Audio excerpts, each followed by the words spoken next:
I want you to start colouring your experiences, present, past, and future.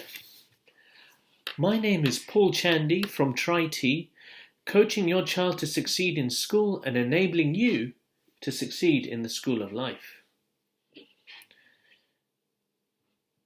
What do I mean by colouring? Now, I know what you're thinking. There's a new practice for adults where you colour in, and it's supposed to be meditative, adult colouring books. That's very enjoyable. But what I want you to do is colour all your experiences. This will motivate you. This will make you more productive. What do I mean by that? Well, any experiences you had in the past, or even now in the present and the future, make it seem bright and beautiful. Let's take the experience common to all of us. School days. And remember that when you talk about your experiences to your child, he's getting his first taste and experience of school from you. And believe it or not, remember what I said, parents are the best teachers, and children listen to their parents first and the most. And parents know their children inside out because they're with them 24/7. So watch what you say. Here's not how to do it. I hated school. It was terrible. I always got bad marks. Was always told to stand in the corner, getting things wrong. I didn't like any of the teachers. Terrible. Everything that we learnt was useless. What good does it have in the real life? In French, I remember I did this piece of work and the teacher told me off. It said it wasn't good enough. I'd put a lot of effort and time into that. In PE, I really wanted to make all the teams and the football team, but I was so uncoordinated. CDT, I didn't have a clue what was going on. And maths, I got stuck on the wrong branch of the probability tree. English, well, yeah, that took its time. I could barely write when I first started off, and I always used to get told off by the teachers because I didn't really understand fully what they were saying or what they wanted from me. And, the exams at the end, I used to get so panicked and worried, and I used to fail them anyway. Now that's an example of bad colouring in, giving the wrong impression to child. And I want to ask you, in your school experiences, was it 100% bad? What I find is people, even if they haven't gone on to university or apprenticeships or higher studies, the majority of people I've talked to, and I meet a range of people in schools, have loved school. I've met caretakers and cleaners, and they've described it as a wonderful experience. They've had fond memories of teachers who were kind to them and gave them nuggets of advice. Or they remembered, for example, playing certain sports and excelling in those sports. Or if they didn't have any visible achievements, they remember the good friends that they made, the pranks that they played, the school dinners even. So that's a starting point where you could talk about school. Something positive. Remember, your child is starting on a clean slate. Don't badly colour his impression of school. Secondly, I believe every child, even if a child leaves school without any qualifications, he would have achieved some success somewhere. So let us try and do a reverse of a good impression of school. Oh yes, I really loved school. I made excellent friends. They were really kind. We used to play blocky and hide and seek, and every day in the playground we'd be playing football, and we really improved in our skills because we played in our shoes, and even though the playground was slippery and we would fall down and get holes in our trousers and scrape our knees, we learnt good control and balance as we played with a tennis ball. Whenever I played football, they always put me on the wing or the defence, because in the wing I could run fast and I could feed the ball. Now, I may not have been the most skilled at dribbling or skilled at striking, but they knew that if I was in the wing, I would do my job. And if I was in defense, no one get past me. I would just go for it and tackle them. In French, I remember I just used to learn lists of words, and somehow I'd sink into my memory and I'd get good marks in my tests. And I remember being introduced to the fascinating world. Did you know that France has over 300 cheeses? And Orangina was a popular drink there. You know, kind of like a bulbous thing. And I remember our teaching and telling us about French breakfast, and I used to be excited. A big bowl of cocoa and a croissant. And of course, baguette and cheese with every meal. It sounded so scrumptious and delicious. In physics, P.S., even though I failed physics, I was fascinated as we looked inside a car engine. And in chemistry, even when the experiment went wrong, I enjoyed the explosions.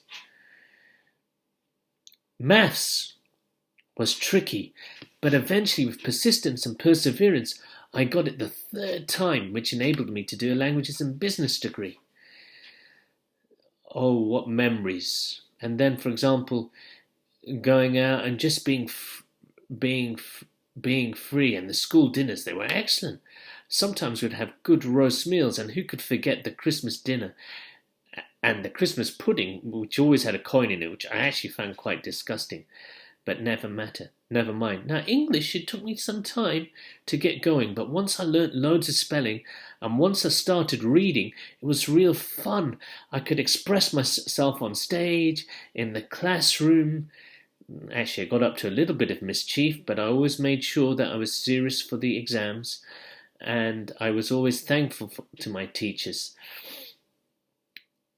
And I got into the habit of reading, and I really loved reading Doctor Who, and I remember doing reading comprehensions in the various passages and Tom's Midnight Garden. Such a range of things that we read, and we learned how to write letters. Oh, unbelievable how we could express ourselves. And history. Oh, history. It was one long story. I loved learning about the fearsome Vikings, how they invaded our shores, and how monks and people would be scared and hiding and would have hidey holes. But actually, the Vikings were quite civilized, and they traded, and they liked to be well groomed, and they were interested in the arts, and eventually they became part of our nation. And one of the greatest cities is Jorvik.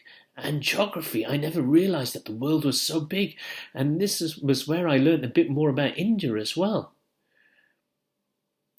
And I could go on. Notice how positive and enthusiastic I was. Now imagine that compared to always getting into trouble or detention, or I failed this, or that was boring, or I couldn't do well in anything. It also includes, for example, you might have helped out the teachers, you might have been a form prefect or class monitor, or you might have always wiped the board, or small things. Everyone has had a success. Emphasize those. Talk about those where you've been successful. And that's the problem. A lot of parents forget to colour in properly. They forget to talk about the good things that propel them forward into their life. They forget the successes. They forget the good memories. They'd rather focus on all the negative. And because they're always focusing on the negative, they have more negative. And they pass those negative experiences down to their children. And we sometimes wonder why people fail. Now, adults, related to the present. We've talked about the past, about your schooling. And it doesn't matter if you've gone to university and apprenticeship. I'm sure there's something that you've succeeded in. Whether it be in your job or helping someone, or even, for example, at home in a project like some housework or some DIY project. Everyone is good at something. Don't brag to your children. Don't kind of be an overlord to them and say that you're better than them. But tell them the importance of doing something with pride and enjoying something and liking something. Pass down your positive experiences. And the key thing is, they'll always ask you a question. What was it like when you were at school? What was it like when you got your new job? What was it like when you first met Mum? What was it like when you first get your new car? Now, of course, there were struggles and troubles. You can blend that in. But please colour the experience of all the good things that happened as well. And in your present, see all the good things that are happening.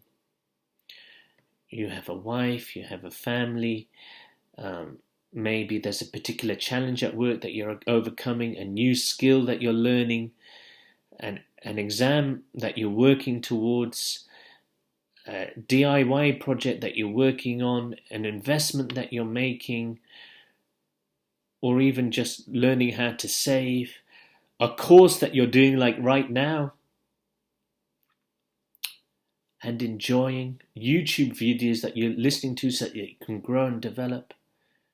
You see, success is about growing, and it takes small steps. That's the message I want to pass down to your children. So, colour in properly, grow well, celebrate your successes, and also give a realistic picture, blend it in the areas where you failed, when failure is really a success in disguise because you learn from the feedback. And pass that down to your children. This is Paul Chandy from Tri-T, the teacher that talks the truth, enabling your child to succeed in school, coaching your child to succeed in school, and enabling you to succeed in the school of life. Thank you.